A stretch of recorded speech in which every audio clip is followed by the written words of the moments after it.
ये दुनिया मेरे भाई असफल लोगों के लिए नहीं बनी है।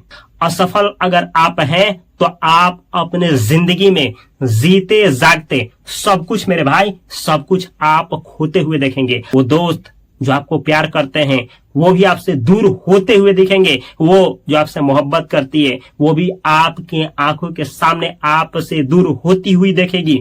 या आपके परिवार, आपके माँ बाप, हर एक लोग आपसे दूर होते हुए आपके नजरों के सामने देखेंगे मेरे भाई, क्योंकि आप न असफल हैं।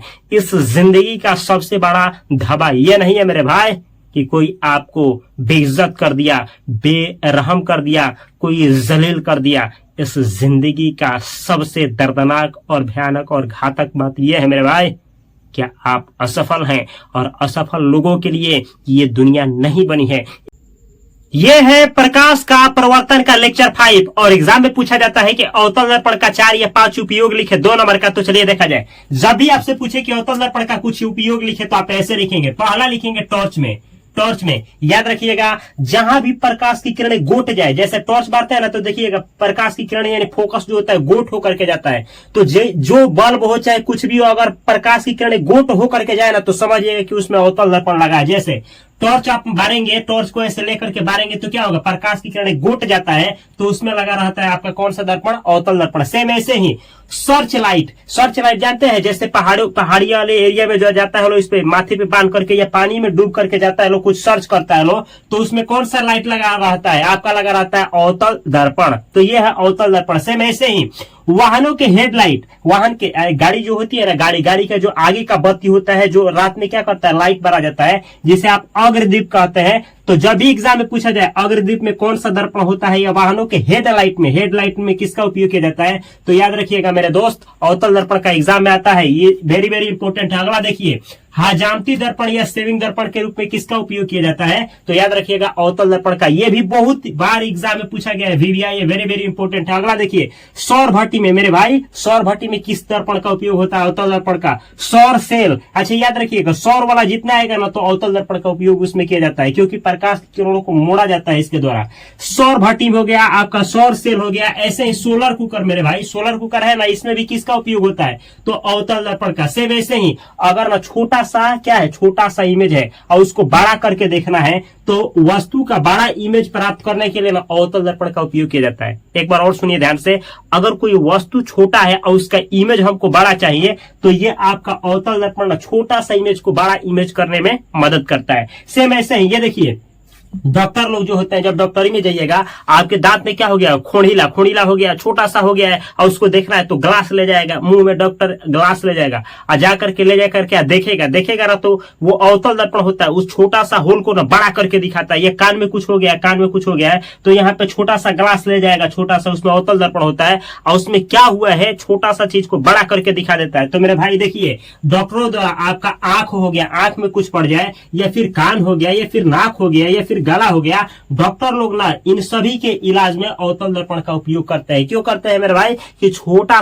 सा अगर ना कोई चीज है तो उसको बड़ा करके दिखाने में मदद करता है। कौन सा, अवतल दर्पण। तो जब भी आपसे एग्जाम में पूछा जाए कि अवतल दर्पण का उपयोग बतलाए तो आप बतलाइएगा टॉर्च में बतलाइएगा, गाड़ी के हेडलाइट में बतला दीजिएगा, हजामती दर्पण में बतला दीजिएगा, सौर भट्टी हो गया, सोलर कुकर हो गया, या फिर आप सोलर सेल हो गया, या फिर मेरे भाई छोटी सी वस्तु को बड़ा इमेज प्राप्त करने में बतला सकते हैं। और डॉक्टरों द्वारा आंख, कान, नाक और गला की उपयोग में बतला सकते हैं, जो कि एग्जाम में आता है। अब चलिए मेरे भाई, पूछा जाता है एग्जाम में ना कि समतल दर्पण हो गया, उत्तल दर्पण हो गया, अवतल दर्पण हो गया। तो आपसे एग्जाम में कई बार पूछा जा चुका है कि उत्तल दर्पण और अवतल दर्पण में अंतर स्पष्ट करें। हो सकता है कि इन दोनों में अंतर पूछ दे या फिर इन दोनों में अंतर पूछ दे या फिर इसमें और इसमें अंतर पूछ दे। तो एक बार समतल दर्पण, उत्तल दर्पण और अवतल दर्पण में अंतर क्या है थोड़ा बारीकी से देख लीजिए, क्योंकि एग्जाम में आता है और यहाँ से ऑब्जेक्टिव तो 100% है कि आता ही आता है। जैसे पहला उपयोग मेरे भाई, समतल दर्पण का याद रखिएगा, जो परावर्तक सतह होता है, परावर्तक सतह का मतलब होता है जिस पर प्रकाश डाला जाए वह सतह। जैसे मानिए कि अगर यह सतह पर प्रकाश डालता है तो ये परावर्तक सतह है। तो समतल दर्पण का मेरे भाई परावर्तक सतह क्या होता है, बराबर होता है, बराबर। तो यहाँ पे लिखे समतल दर्पण का जो परावर्तक सतह होता है ना मेरे भाई, बराबर होता है। लेकिन उत्तल दर्पण का परावर्तक जो सतह होता है मेरे भाई उभरा होता है। उभरा मतलब ऐसा होता है, ऐसे जब प्रकाश डालेंगे ना तो उभरा हुआ यानी बाहर की तरफ उभरा होता है। याद रखिएगा उत्तल दर्पण का उभरा होता है क्या, परावर्तक सतह। सेम अवतल दर्पण का परावर्तक सतह ढांसा होता है। तो ये एग्जाम में जब भी आएगा तो समतल दर्पण का याद रखिएगा, समतल दर्पण का बराबर होगा, अवतल दर्पण का उभरा होगा क्या, परावर्तक सतह, और अवतल दर्पण का ढांसा होगा क्या, परावर्तक सतह। वह सतह जिस पर प्रकाश डाला जाता है परावर्तक सतह होता है। सेम ऐसे ही दूसरा अंतर मेरे भाई, समतल दर्पण का फोकस दूरी, याद रखिएगा समतल दर्पण का फोकस दूरी अनंत होता है। समतल दर्पण का फोकस दूरी अनंत होता है, आगे बतलाएंगे कैसे होता है। आगे देखिए उत्तल दर्पण का अगर उत्तल दर्पण का फोकस दूरी पूछा जाए मेरे भाई तो ये धनात्मक होता है, धनात्मक। अवतल दर्पण का फोकस दूरी ऋणात्मक होता है यानी निगेटिव, माइनस में होता है। तो याद रखिएगा समतल दर्पण का फोकस दूरी अनंत, उत्तल दर्पण का पूछे तो धनात्मक यानी पॉजिटिव, और अवतल दर्पण का पूछा जाए तो निगेटिव यानी माइनस में यानी ऋणात्मक होता है। सेम ऐसे ही अगला मेरे भाई याद रखिएगा समतल दर्पण में जो भी वस्तु का प्रतिबिंब बनता है वस्तु के आकार का बनता है। जैसे मानिए कि यह 1 मीटर का वस्तु है तो प्रतिबिंब भी 1 ही मीटर का बनाएगा, कौन, समतल दर्पण। लेकिन उत्तल दर्पण जो होता है ना वस्तु का छोटा प्रतिबिंब बनाता है। एक बार और, अगर 1 मीटर का वस्तु है और उससे छोटा सा प्रतिबिंब हमको चाहिए तो ये उत्तल दर्पण मेरे भाई मदद करता है। लेकिन अगर वस्तु से बड़ा प्रतिबिंब चाहिए तो ये बड़ा प्रतिबिंब कौन बनाता है, अवतल दर्पण बनाता है। तो ये अंतर देखते हैं मेरे भाई, ये बराबर बना देगा, ये छोटा बनाएगा, ये बड़ा बनाएगा। अगला देखिए, अच्छा समतल दर्पण का कोई अन्य नाम अगर आपको पता है तो कमेंट बॉक्स में कमेंट कर सकते हैं। ऐसे तो इंग्लिश में इसको क्या कहा जाता है, सिंपल मिरर या प्लेन मिरर। लेकिन जब उत्तल दर्पण की बात की जाए मेरे भाई तो उत्तल दर्पण का एक और नाम है, क्या है, अपसारी दर्पण। अपसारी दर्पण आगे आप लोगों को पढ़ाए थे, अपसारी किरण पुंज। जब बहुत सारी प्रकाश की किरण एक बिंदु से निकले ना, फैले, अलग अलग दिशा में फैलने लगे यानी फैलाने का काम करता है। उत्तल दर्पण प्रकाश की किरण को फैलाता है, प्रकाश को फैला करके फेंकता है, इसीलिए उत्तल दर्पण का एक और नाम है अपसारी दर्पण।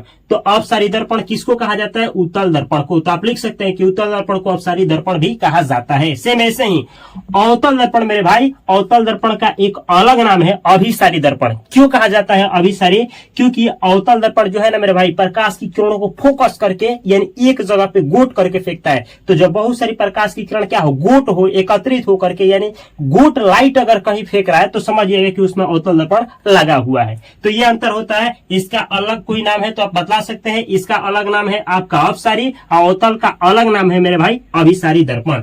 और अंतर है कि ये देखिए समतल दर्पण का अगर आवर्धन बोला जाए, आवर्धन कैसे निकाला जाता है आगे बतलाएंगे, टेंशन मत लीजिए अभी बतलाएंगे। समतल दर्पण का आवर्धन का मान 1 होता है, प्लस में 1। याद रखिएगा एग्जाम में पूछा जाता है समतल दर्पण का आवर्धन होता है कितना, 1।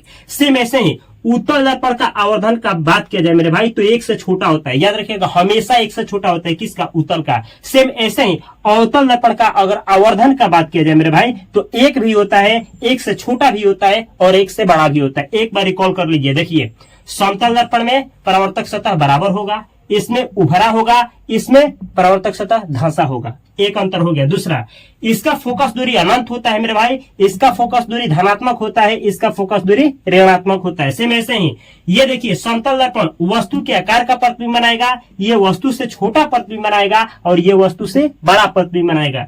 इसका कोई अलग नाम हमें पता नहीं है। ये देखिए उत्तल दर्पण का अलग नाम है अपसारी दर्पण, अवतल दर्पण का एक और नाम है अभिसारी दर्पण। सेम ऐसे समतल दर्पण का आवर्धन हमेशा 1 होता है, प्लस में। ये देखिए उत्तल दर्पण का आवर्धन का बात किया जाए तो हमेशा 1 से छोटा होता है। ये देखिए अवतल दर्पण का आवर्धन जो होता है 1 भी होता है, 1 से छोटा भी होता है, 1 से बड़ा भी होता है। चलिए और भी देखा जाए कि इमेज क्या होता है, प्रतिबिंब किसे कहते हैं। प्रतिबिंब देखने से पहले गोलीय दर्पण से जुड़े कुछ शब्द हैं जो एग्जाम में आते हैं, देख लिया जाए, उसके बाद प्रतिबिंब देखा जाएगा। जैसे ध्रुव क्या होता है, वक्रता केंद्र क्या होता है, वक्रता त्रिज्या क्या होता है, मुख्य अक्ष क्या होता है, फोकस क्या होता है, फोकस दूरी क्या होता है, उसके बाद देखा जाएगा प्रतिबिंब और उसके प्रकार। अब देखिए प्रतिबिंब जो गोलीय दर्पण होता है ना, तो ये ध्रुव जानने से पहले जानिए, ये है मेरे भाई गोलीय दर्पण, गोल। इसको गोल समझिए कि ये गोल है। जो भी आकृति गोल होता है उसके बीच के भाग को कहा जाता है केंद्र, जिसे सी से सूचित किया जाता है। अब आप समझ सकते हैं कि ये खोखला गोला है, इसको हम ना काट दिए, ऐसे काट दिए, तो काटेंगे तो ये भाग आएगा। जब ये भाग आएगा मेरे भाई तो इधर से आप क्या कर देंगे, पेंट कर देंगे, पेंट। ये आप समझ सकते हैं कि ये खोखला गोला है, इसको काटे ना तो ये भाग आया, इधर पेंट कर दिए तो ये दर्पण हो गया।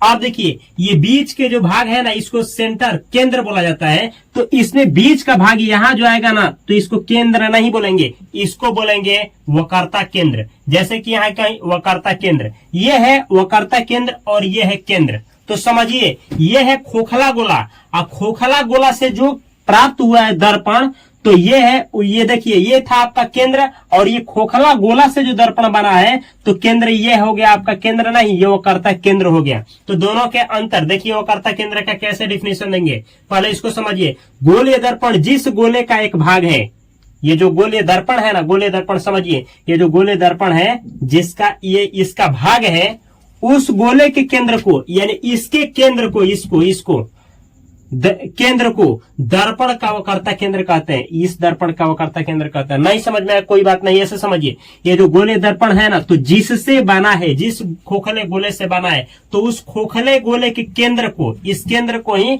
दर्पण का वक्रता केंद्र कहते हैं। इसको ना कैपिटल सी से मेरे भाई दर्शाया जाता है, यानी सूचित किया जाता है, इंडिकेट किया जाता है, निरूपित किया जाता है। इतना आशा करते हैं कि वक्रता केंद्र समझ में आ गया होगा। एक बार और समझिए, जिस खोखले गोले से जो गोलीय दर्पण बना होता है, तो खोखले गोले के केंद्र को, ये जो गोलीय दर्पण होता है ना, ये क्या कहलाता है, वही उस खोखले गोले के केंद्र को इसका वक्रता केंद्र कहते हैं। सेम ऐसे ही अब देखिए मेरे भाई, अगर कोई ये देखिए, अच्छा बाहर की जो भाग है ना, ये परिधि कहलाता है, परिधि केवल समझना है। और यहां से यहां की बीच की दूरी को त्रिज्या कहते हैं, त्रिज्या। तो इसमें भी होगा ना मेरे भाई, ये देखिए, अच्छा ये है आपका दर्पण, तो दर्पण के इसके बीच में यहाँ जो बिंदु होगा, बिंदु दर्पण के मध्य भाग, मध्य बिंदु को कहते हैं ध्रुव। ये ध्रुव है मेरे भाई, ध्रुव, जिसे पी से सूचित करते हैं, जिसे पोल कहा जाता है। यहाँ लिखे हैं ध्रुव, एग्जाम में पूछा जाता है, ध्रुव के बारे में जान लीजिए। दर्पण के मध्य बिंदु को क्या कहते हैं, ध्रुव। ये जो दर्पण है ना, इसके मध्य बिंदु, बीच के बिंदु को ध्रुव कहते हैं, ध्रुव कहते हैं, यानी पोल कहते हैं। इसे किससे, तो पी से, कहीं भी पी लिखा है तो समझ जाना है कि ध्रुव है, पी मतलब पोल, समझे। आइए भी जान लीजिए, दर्पण का मूल बिंदु ध्रुव होता है। ये जो दर्पण है ना, इसका मूल बिंदु पूछा जाए तो ये ध्रुव होता है। अच्छा मूल बिंदु क्या होता है, अगर आप अक्ष पढ़े होंगे तो ऐसे अक्ष माना जाता है। इधर होता है एक्स अक्ष, ये वाई अक्ष होता है। यहां से इधर की दूरी प्लस होता है, ऊपर की दूरी प्लस होता है, नीचे माइनस होता है, इधर माइनस होता है। दर्पण में बोला जाए तो यहाँ जो होता है भाग, ये मूल बिंदु होता है ग्राफ में। सेम ऐसे ही दर्पण में मूल बिंदु मेरे भाई यहाँ होता है, और वही होता है आपका ध्रुव। तो एग्जाम में पूछा जाता है ना कि दर्पण में मूल बिंदु का कार्य कौन करता है, तो याद रखिएगा ध्रुव करता है, सॉरी हाँ ध्रुव करता है, ध्रुव। तो यहाँ लिखे हैं कि दर्पण का मूल बिंदु कौन होता है, ध्रुव होता है। एक चीज और पूछा जाता है, दर्पण में सब दूरी कहाँ से मापा जाता है, तो दर्पण की सब दूरी मेरे भाई ध्रुव से मापा जाता है। तो अब ध्रुव क्या होता है, दर्पण का मध्य बिंदु होता है, यहीं से सब दूरी मापा जाता है, और यही मूल बिंदु होता है। तीन चीज बतला है, तीनों में से कोई एक एग्जाम में ऑब्जेक्टिव में आ ही जाता है। दर्पण के मध्य बिंदु कौन होता है, तो ध्रुव होता है। दर्पण में सब दूरी कहाँ से मापते हैं, ध्रुव से मापते हैं। और दर्पण में जो मूल बिंदु होता है कौन होता है, ध्रुव होता है। और इसको किससे दिखाया जाता है मेरे भाई, तो पी से, कैपिटल पी से सूचित किया जाता है। आशा करते हैं कि ये भी समझ में आ गया होगा। अब देखिए ये तो समझा ही दिया, अब समझिए वो वक्रता त्रिज्या। तो मेरे भाई ये पूरा का पूरा ना, ये पूरा का पूरा आप जो देख रहे हैं, यहाँ से यहाँ की दूरी, ये व्यास होता है। और त्रिज्या कहाँ से कहाँ होता है, तो देखिए ये सी से लेकर के यहाँ से यहाँ के बीच की दूरी को क्या कहा जाता है, त्रिज्या, स्मॉल आर कहा जाता है। ये वृत्त हो तब, लेकिन इसमें जो यहाँ से यहाँ की बीच की दूरी देख रहे हैं, ये जो देख रहे हैं, यही होता है मेरे भाई क्या चीज, तो ये होता है आपका आर, बड़ा वाला आर, यानी ये होता है आपका क्या चीज, वक्रता। यहाँ देखिए वक्रता त्रिज्या। तो ये कहां से कहां की बीच की दूरी है, तो ये है वक्रता केंद्र से पी की बीच की दूरी को क्या कहते हैं, कैपिटल आर, यानी वक्रता त्रिज्या। तो लिखे भी है देखिए, वक्रता केंद्र यानी सी और ध्रुव की बीच की दूरी को क्या कहते हैं मेरे भाई, तो वक्रता त्रिज्या कहते हैं। ऐसे कैपिटल आर से क्या किया जाता है, सूचित किया जाता है। ऐसे समझिए वक्रता त्रिज्या जो होता है किसकी बीच की दूरी, तो ध्रुव और वक्रता केंद्र की बीच की दूरी को कहते हैं क्या चीज, वक्रता त्रिज्या। वक्रता त्रिज्या को किससे दिखाते हैं, तो आपका दिखाया जाता है कैपिटल आर से। आशा करते हैं कि ये भी समझ में आ गया होगा। अब मेरे भाई मुख्य अक्ष, तो देखिए ना वह रेखाखंड जो किससे, तो ये वक्रता केंद्र को किससे मिलाया, ध्रुव से। ये जो मिलाया है ना, ये जो मिलाया है यही होता है मुख्य अक्ष या प्रधान अक्ष। यानी मुख्य अक्ष किससे होकर के जाता है, वक्रता केंद्र से, और कहां तक होकर के जाता है, ध्रुव को मिलाता है। तो यही होता है मुख्य अक्ष या प्रधान अक्ष। तो देखिए लिखे भी है मेरे भाई, आ जाता है एग्जाम में। मुख्य अक्ष दर्पण के ध्रुव को, ये देखिए दर्पण है, इसके ध्रुव को वक्रता केंद्र से, ये वक्रता, ये है वक्रता केंद्र, इससे मिलाने वाली रेखा को, ये जो मिलाई है रेखा, इसको मुख्य अक्ष या प्रधान अक्ष कहते हैं। ये जो आप देख रहे हैं रेखा, ये किससे मिलाई है, किसको, तो ध्रुव से मिलाई है वक्रता केंद्र को। इसी रेखा को हम लोग कहते हैं मुख्य अक्ष या प्रधान अक्ष। तो आशा करते हैं ये भी समझ में आ गया होगा। अब समझना है मेरे भाई, देखिए ये है आपका ध्रुव और ये है वक्रता केंद्र, और इसके जो बीच में जो भाग होता है, बीच में, इसको कहा जाता है, बीच के भाग याद रखिएगा, इसको कहा जाता है फोकस। यानी ध्रुव और वक्रता केंद्र के मध्य बिंदु को फोकस कहा जाता है। एग्जाम में आ जाता है, इस फोकस को कैपिटल एफ, बड़ा एफ से दर्शाया जाता है। देखिए यहां लिखे फोकस। दर्पण के वक्रता केंद्र, ये वक्रता केंद्र है, और ध्रुव, ये ध्रुव है, के बीच स्थिर बिंदु को फोकस कहते हैं। इन दोनों के बीच में जो स्थिर बिंदु होता है ना, उसी को फोकस कहते हैं। फोकस को कैपिटल एफ से दर्शाया जाता है, या सूचित किया जाता है, या निरूपित किया जाता है, या इंडिकेट किया जाता है। समझ जाइए। अब देखिए, अब एक चीज और जानिए, ये है आपका फोकस। फोकस दूरी नहीं, फोकस, ये फोकस है, मुख्य फोकस भी कहा जाता है इसको। तो ये है मुख्य फोकस, और ये है मुख्य फोकस, और ये है ध्रुव। इसके बीच की दूरी, इन दोनों के बीच की दूरी जो होता है ना, ये होता है आपका छोटा एफ। छोटा एफ का मतलब होता है मेरे भाई, ये जो छोटा एफ जो लिखा है ना, छोटा एफ, ये है फोकस दूरी। याद रखिएगा, फोकस दूरी याद रखिए। क्या रखना है, ध्रुव और मुख्य फोकस की बीच की जो दूरी होती है, यही फोकस दूरी होती है, जिसे स्मॉल एफ यानी छोटा एफ से दर्शाया जाता है। देखिए यहाँ पे लिखे फोकस दूरी, एग्जाम में आता है। तो दर्पण के ध्रुव, ये जो दर्पण है ना, इसके ध्रुव और फोकस, ये जो फोकस है, ये के बीच की दूरी, इन दोनों के बीच की दूरी को क्या कहते हैं, आपका कहा जाता है फोकस दूरी, जिसे छोटा एफ से यानी स्मॉल एफ से दर्शाया जाता है। चलिए एक बार ना समराइज कर देते हैं इसी फिगर पे, ताकि आप समझ पाए। ये जो दर्पण है मेरे भाई, तो दर्पण के जो मध्य बिंदु होता है, मध्य बिंदु, इसको आप लोग क्या नाम देंगे, ध्रुव। इंग्लिश में पोल कहा जाता है। दर्पण में सब दूरी यहीं से मापा जाता है, किससे, ध्रुव से। दर्पण का मूल बिंदु कौन होता है, तो ध्रुव होता है। आशा करते हैं ये आपको पूरा तरीके से समझ में आ गया होगा। अब देखिए जो दर्पण है ना मेरे भाई, दर्पण जिस खोखले गोले से बना है, तो खोखले गोले के केंद्र को इसमें कहा जाता है वक्रता केंद्र, दर्पण का वक्रता केंद्र। तो ये आपका वक्रता केंद्र है, जिसे कैपिटल सी से सूचित किया जाता है। अब देखिए समझिए वक्रता त्रिज्या। तो वक्रता त्रिज्या जो होता है मेरे भाई, ध्रुव और वक्रता केंद्र के बीच की दूरी को क्या कहते हैं, आपका वक्रता त्रिज्या कहते हैं। ये जो ध्रुव है और इसके वक्रता केंद्र के बीच की दूरी को वक्रता त्रिज्या कहते हैं, जिसे कैपिटल आर से दर्शाया जाता है। आशा करते हैं ये भी समझ में आ गया होगा। अब देखिए मुख्य अक्ष, जिसे प्रधान अक्ष भी कहा जाता है, ये क्या होता है, तो किसी भी दर्पण में ध्रुव से वक्रता केंद्र को मिलाने वाली रेखा को क्या कहते हैं मेरे भाई, मुख्य अक्ष या प्रधान अक्ष कहते हैं। देखिए मिलाई है। अब आशा करते हैं ये भी समझ में आ गया होगा। फोकस अब समझिए, फोकस। तो देखिए ध्रुव और वक्रता केंद्र के बीच स्थिर बिंदु को हम लोग नाम देते हैं फोकस, जिसे कैपिटल एफ से सूचित किया जाता है। अब देखिए फोकस दूरी, तो फोकस दूरी क्या होता है, ध्रुव और फोकस के बीच की दूरी जो होती है, फोकस दूरी कहलाती है, और इसे स्मॉल एफ से दर्शाया जाता है। तो ये कुछ ऐसे शब्द है जो एग्जाम में पूछ दिए जाते हैं, जो आपको जानना चाहिए। इतना ही नहीं, बतला दे मेरे भाई, याद रखिएगा। यहाँ पे आप नोट भी कर सकते हैं।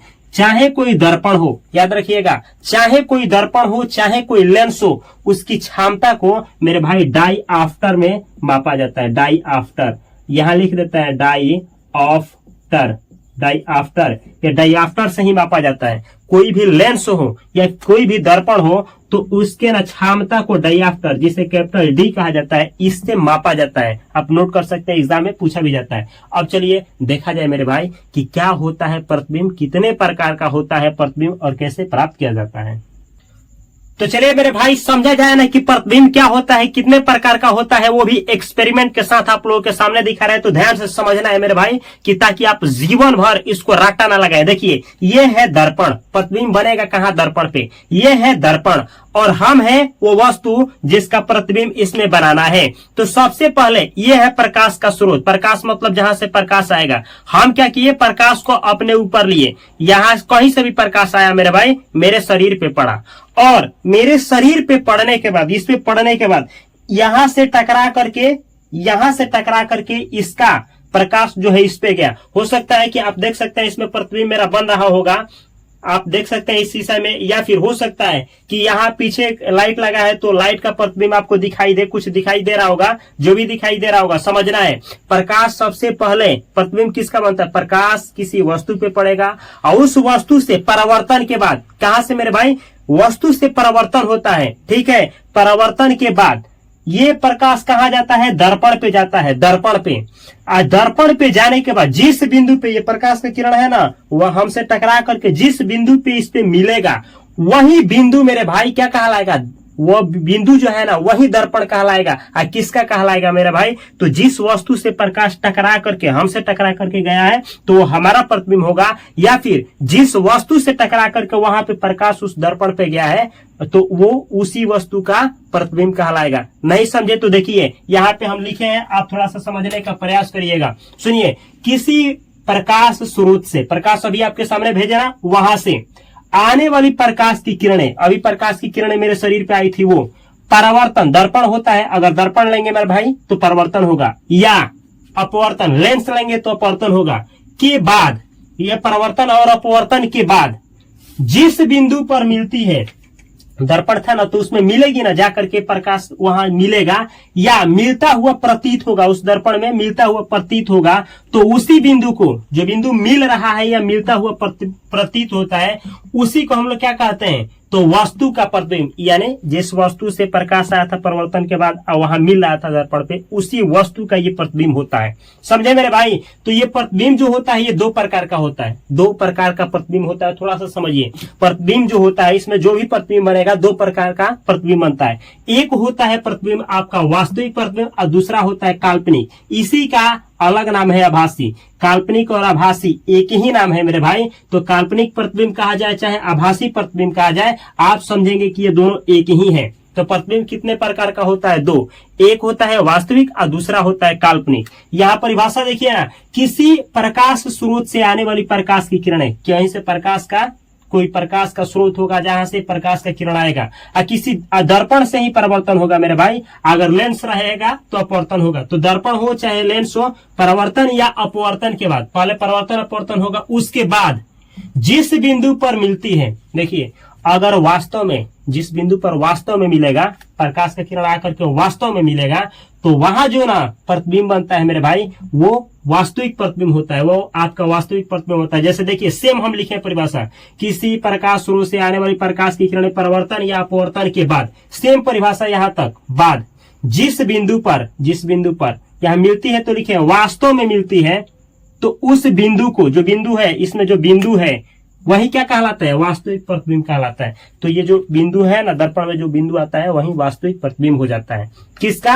तो उस बिंदु स्रोत का जिससे प्रकाश की किरणें परिवर्तन या अपवर्तन के बाद इस दर्पण पे आके क्या हुआ है? मिला है। समझे? तो ये होता है आपका वास्तविक प्रतिबिंब। तो सेम परिभाषा यही लिखना है, लेकिन यहां तक आने के बाद आप लिख देंगे वास्तव में मिलती है। सेम ये इतना उड़ा देंगे, या मिलती हुई प्रतीत होती है, ये उड़ा देंगे, आपका परिभाषा बन करके तैयार हो जाएगा क्या चीज? वास्तविक प्रतिबिंब। और जब काल्पनिक होगा मेरे भाई, तो आपका क्या करेंगे? यहां तक सेम रखेंगे, ये मिलती है इतना उड़ा देंगे, या तक इतना, ऐसे लिखेंगे। ऐसे लिखेंगे, किसी प्रकाश स्रोत से आने वाली प्रकाश की किरणें परिवर्तन या अपवर्तन के बाद जिस बिंदु पर मिलती हुई प्रतीत होती है, उस बिंदु को वस्तु का काल्पनिक प्रतिबिंब या आभासी प्रतिबिंब कहते हैं। तो दोनों डिफिनीशन इसी में है मेरे भाई, दोनों डिफिनीशन इसी में है।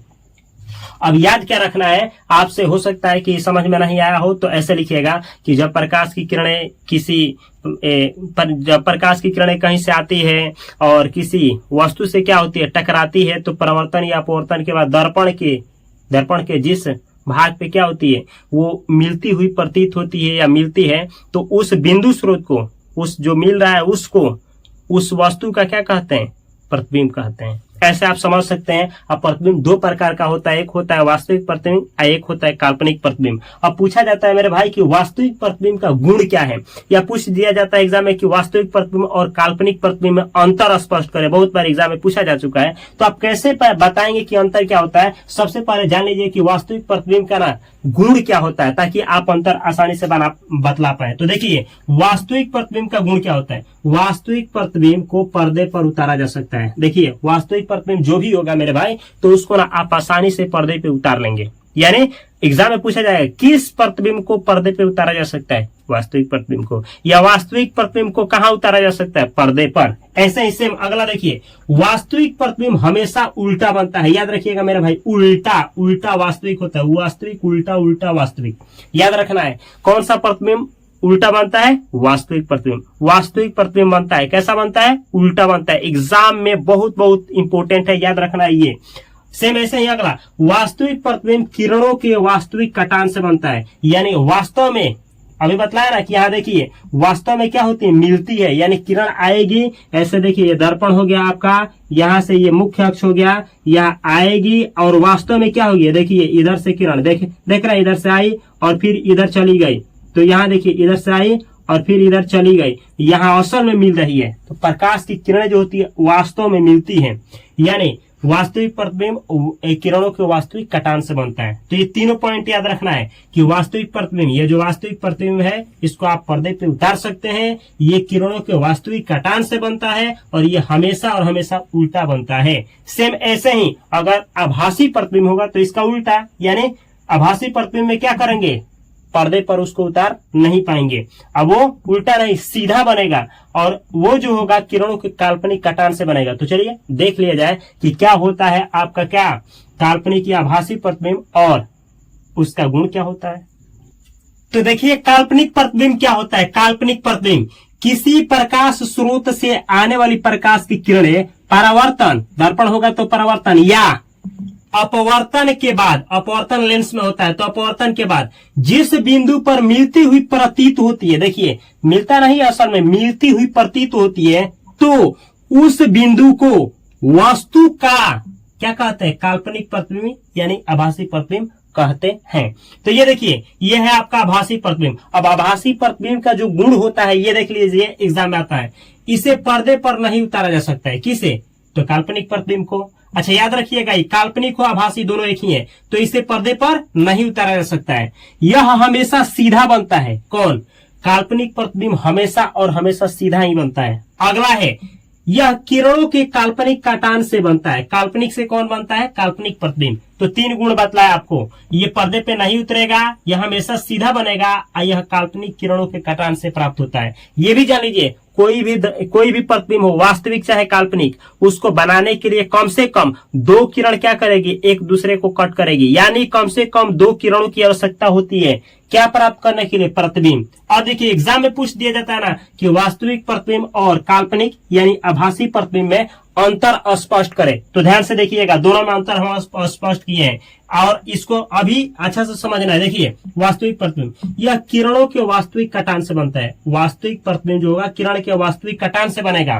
काल्पनिक प्रतिबिंब समझिए, यह किरणों के काल्पनिक कटान से बनता है। तो वास्तविक वाला वास्तविक कटान से और काल्पनिक वाला किरण के काल्पनिक कटान से प्राप्त होता है। आशा करते हैं पहला समझ में आ गया होगा। दूसरा अंतर, वास्तविक प्रतिबिंब हमेशा उल्टा बनता है। उल्टा बनता है कौन, वास्तविक। और ये देखिए काल्पनिक वाला हमेशा सीधा बनता है। तो वास्तविक रहेगा तो उल्टा बनेगा और काल्पनिक अगर प्रतिबिंब रहेगा तो यह हमेशा सीधा बनेगा। तीसरा, वास्तविक वाले को हम लोग पर्दे पर उतार सकते हैं, यानी इसे पर्दे पर उतारा जा सकता है, और ये काल्पनिक वाले को पर्दे पर नहीं उतारा जा सकता है। याद रखिएगा वास्तविक का चौथा गुण, यह दर्पण के हमेशा आगे बनता है। याद रखिएगा वास्तविक प्रतिबिंब दर्पण के हमेशा आगे बनेगा और सेम ऐसे ही काल्पनिक वाला दर्पण के पीछे बनता है। तो आशा करते हैं कि ये दोनों अंतर समझ में आ गया होगा। एक बार अच्छा से समझिए, वास्तविक प्रतिबिंब जो होता है वह क्या होता है, किरण के वास्तविक कटान से बनता है, काल्पनिक वाला किरण के काल्पनिक कटान से बनता है। वास्तविक वाले को पर्दे पर उतारा जा सकता है, इसको पर्दे पर, काल्पनिक वाले को पर्दे पर नहीं उतारा जा सकता है।